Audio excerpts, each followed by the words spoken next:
So hello guys, आज हम शुरू करते हैं अपना पहला चैप्टर या फिर पहली सीरीज़ का पहला पार्ट। कंपटीशन लॉ से थोड़ा शुरू करते हैं। तो आज हम जानते हैं थोड़ा कंपटीशन एक्ट 2000 के बारे में, उसके बैकग्राउंड, उसके प्रोहिबिशन। अब इंट्रोडक्शन से हम शुरू करते हैं। तो हम जानते हैं कि अब जो कंपटीशन का मतलब क्या होता है। कंपटीशन होता है कि कोई भी दो चीज़ों के बीच में कंपटीशन, जैसे एक प्रोडक्ट मेरे पास है, एक प्रोडक्ट दूसरी पार्टी के पास है, तो और हमारी जो सिमिलैरिटीज़ है प्रोडक्ट की वो सेम है, लेकिन जो प्रोडक्ट क्वालिटी क्वांटिटी है वो दोनों अलग है। तो ये हो गया दोनों के बीच में कंपटीशन। अब मार्केट में कौन सबसे ज़्यादा क्या प्रोडक्ट खरीदेगा, ठीक है। तो अब हम थोड़ा सा पढ़ते हैं कि the competition act 2002 is a significant piece of legislation in India aimed at fostering fair competition, preventing anti competitive practices and promoting consumer welfare. वही चीज़ मैंने बताई कि मार्केट के अंदर कोई भी एंटी कॉम्पिटिटिव प्रैक्टिस हो, प्रमोट करेगा कंज्यूमर का वेलफेयर, मतलब जो कंज्यूमर के लिए अच्छा है वो प्रमोट करना। और जो कंपटीशन एक्ट है उसने जो हमारी MRTP एक्ट जो था 1969 उसको भी रिप्लेस कर दिया, जो बहुत आउटडेटेड था। इसके बारे में थोड़ा हम आगे जानेंगे। और कंपटीशन को एक लॉ के कंपटीशन लॉ दिया जो फ्रेमवर्क करता है ग्लोबल स्टैंडर्ड्स में। अब जो प्राइमरी ऑब्जेक्टिव था कंपटीशन एक्ट का वो था इंश्योर करना कि लेवल प्लेइंग फील्ड में बिजनेस जो बन रहे थे, मतलब जैसे वॉर के टाइम जब आया, तो जो उस टाइम हमारे मतलब जो हमारे जो गन्स मेकिंग या फिर आप वॉर मटेरियल कह लो, ये मेकिंग कंपनीज थी, वो उस टाइम ज़्यादा बढ़ गई और उनके पास ज़्यादा पैसा जा रहा था। तो फिर मतलब ज़्यादा उनकी इंडस्ट्रीज़ में उनकी ज़्यादा पहचान होने लगी, वो ज़्यादा ग्रोथ करने लगे। तो ऐसे जो स्मॉल बिजनेसेस थे या फिर जो शुरू हो रहे थे उनको इतना नहीं प्रेफर करा जा रहा था।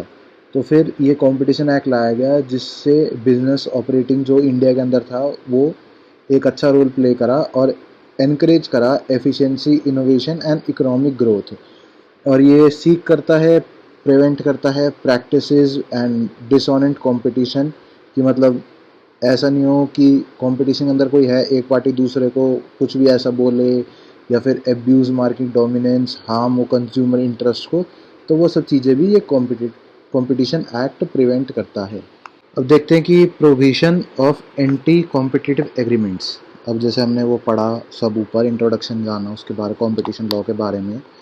तो अब कंपटीशन एक्ट जो है उसके अंदर क्या क्या चीज़ें वो करता है। सबसे पहले करता है prohibition of anti competitive agreements.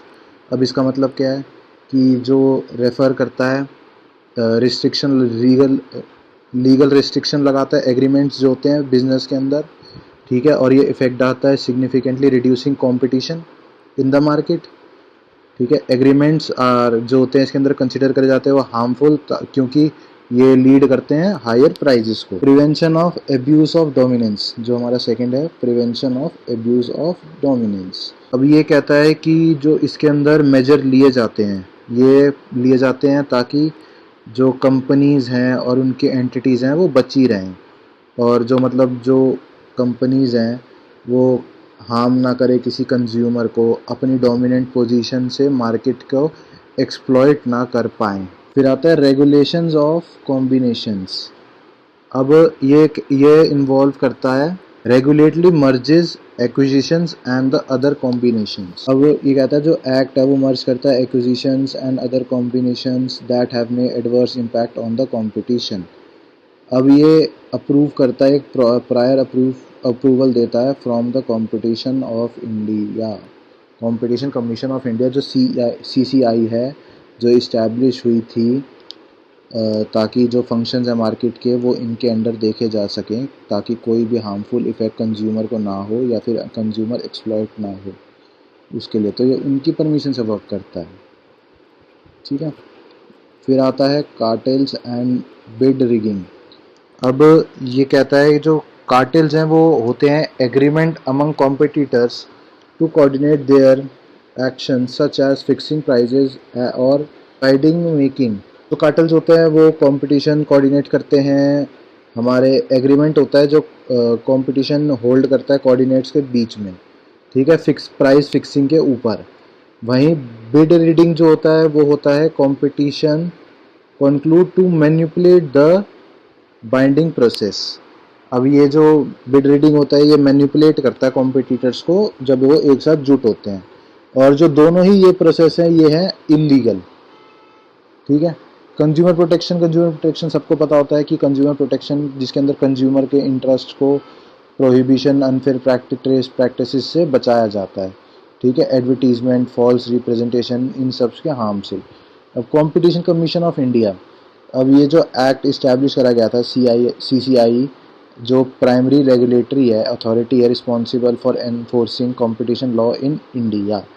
अब इसी के थ्रू ये लॉ वर्क करता है। और CCI जो है इन्वेस्टिगेट करती है complaints, court conduct inquiry and take appropriate action to address anti competitive conduct. तो बैकग्राउंड की बात कर लेते हैं कि कंपटीशन लॉ का बैकग्राउंड क्या था। अगर हम बैकग्राउंड से देखें तो हम ये कह सकते हैं कि ये चीज़ चालू कब हुई थी इंडिपेंडेंस के बाद। तो ये चीज़ अब इसमें से देखते हैं, ये कुछ पॉइंट्स हैं जो मैंने नोट करे हैं, तो इसमें से हम थोड़ा पढ़ते हैं। सबसे पहले हमारा है इंडिपेंडेंस। तो इंडिपेंडेंस के बाद ये शुरू हुई थी, जैसा कि अब कहते हैं कि वर्ल्ड वॉर हुई तो जो काफ़ी बड़ी इंडस्ट्रीज थी जो मतलब बड़ी बन गई थी, जो वेपन्स वगैरह बनाती थी वॉर्स के टाइम, तो वो बिग बिजनेस हाउस में इस्टेब्लिश हो गई थी। तो उसके बाद जो हमारा नेहरूवियन सोशलिज्म मॉडल है वो रेगुलेट करा गया इकोनॉमिक पॉलिसी इंडिया को। ठीक है। ताकि जो हमारी इकोनॉमिक पॉलिसी है इंडिया की वो चल पाए, तो इस मॉडल को एडॉप्ट करा गया उसके लिए। अब इस मॉडल को जो रिसोर्सेज थे वो इक्वली डिवाइड करा गया, ताकि जो रेगुलेशन हो रिसोर्सेज का वो इक्वली करा जाए। डिवीजन करा गया ताकि जो रिसोर्सेज होंगे वो हमारे रेगुलेशन हो और वो इक्वली डिवाइड हो सब लोगों में। ठीक है। अब जो हमारी जैसे उसके बाद ये इससे तीन चीज़ें बनी, जो industrial policy resolution of 1948, industrial policy resolution 1956, और जो हमारा इंडस्ट्रियल एक्ट है या फिर IDRA 1951। अब इसके अंदर ये पॉइंट्स थे कि वो कहता है कि जो पावर थी इसके अंदर वो दी गई स्टेट को ताकि वो मार्केट को रेगुलेट करे। अब स्टेट को पावर मिल गई तो सीधा सीधा ये पावर चली गई पब्लिक सेक्टर के पास, और इसने फिर एक मोनोपोली क्रिएट कर दी ट्रेड के अंदर। इससे हमारी जो चीज़ें हैं वो सारी पब्लिक सेक्टर एक चीज़ें संभालने लगा। वो इससे हमारा MRTP एक्ट लाया गया। अब MRTP एक्ट जो आया उसने ये मोनोपोली वगैरह चीज़ें ख़त्म करी। ठीक है। MRTP एक्ट से ही जो ये पब्लिक सेक्टर के अंदर मोनोपोली ये चीज़ें ख़त्म हुई।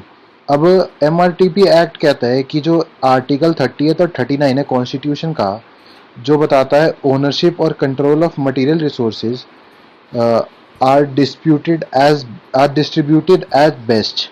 मतलब जो ओनरशिप और कंट्रोल था मटेरियल रिसोर्सेज का उन्हें डिस्ट्रीब्यूट करा गया लोगों के बीच में। ठीक है। जो इकोनॉमिक सिस्टम था जो ऑपरेट नहीं हो पा रहा था, तो अगर ऐसा चलता रहता तो वो एक क्रिएशन ऑफ वेल्थ हो जाता। अब क्रिएशन ऑफ वेल्थ का मतलब है कि एक ही जने के पास सारी इनकम बनती जाती, तो वो भी गलत होता। तो मनी का रेगुलेशन करने के लिए ये चीज़ करनी ज़रूरी थी। MRTP act. LPG 1991, liberalisation, privatisation, globalisation.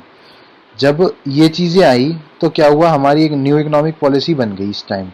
इससे क्या हुआ, हमारी जो मार्केट है वो मतलब ग्लोबलाइज हो गई।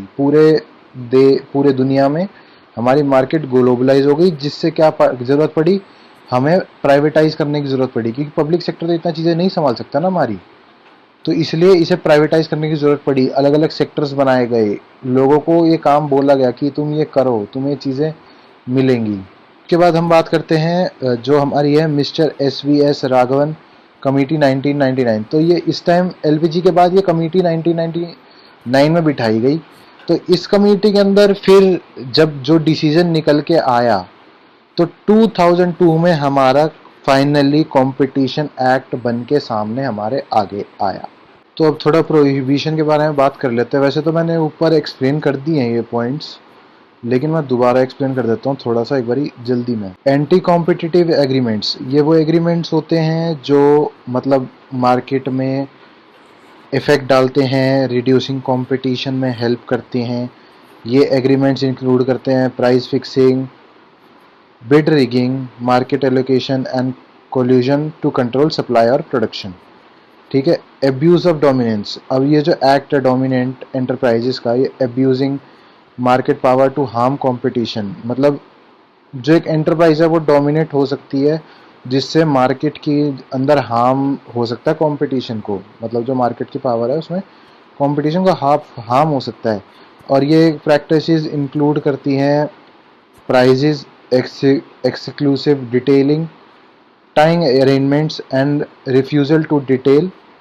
refusal deal that have the effect of excluding competitors or hindering their entry into the market। अब ये एक सिंपल भाषा में बताता हूँ। सिंपल ये कह रहे हैं कि जो भी बाहर से लोग आते हैं, कॉम्पिटिटर्स आते हैं, ऐसे जो डोमिनेंस होती है वो उनके एंट्री के लिए हिंड्रेंस बनते हैं, उन्हें मार्केट में आने से रोकते हैं। कॉम्बिनेशन रेगुलेशंस, अब ये एक्ट कहता है कि merges, acquisitions and combinations that have an adverse impact on the competition in the market. It requires prior approval from the Competition Commission of India for such combinations to ensure that they do not result in a substantial lessening of competition। अब ये कहता है कि एक मतलब India के अंदर एक कमीशन है, कंपटीशन कमीशन ऑफ इंडिया, जिसे हम CCI भी बोलते हैं। अब उसके थ्रू प्रायर अप्रूवल लेना पड़ता है कॉम्बिनेशंस बनाने के लिए, रेगुलेशंस बनाने के लिए, ताकि मार्केट के अंदर कंपटीशन को हार्म ना हो और एक फेयर कंपटीशन रहे। ठीक है। कार्टेल्स और बिड रीजिंग, अब the act specifically prohibiting cartelisation and bid rigging activities. अब ये दोनों एक्टिविटीज़ होती है हमारी इलीगल एक्टिविटीज़ होती हैं। ठीक है। कार्टेल जो एग्रीमेंट होते हैं वो कॉम्पिटिटर्स के होते हैं, जिसके अंदर फिक्स प्राइजेस कर दिए जाते हैं, लिमिट सप्लाई कर दी जाती है, एलोकेट मार्केट कर दी जाती है। और जो वाइल बिड रिगिंग होती है, इसके अंदर इन्वॉल्व करा जाता है collusion in bidding process to manipulate outcomes and eliminate competition. अब ये इसलिए करा जाता है ताकि जो हमारे आउटकम हो और जो प्रोसेस हो उसके अंदर कंपटीशन को एलिमिनेट करा जा सके।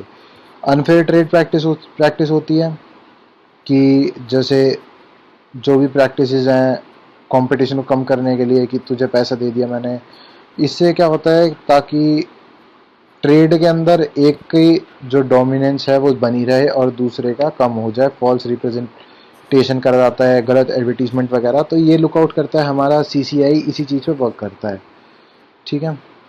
अब एक कंक्लूजन की बात करते हैं कि जो कंपटीशन है वो मार्केट में बहुत ज़रूरी है।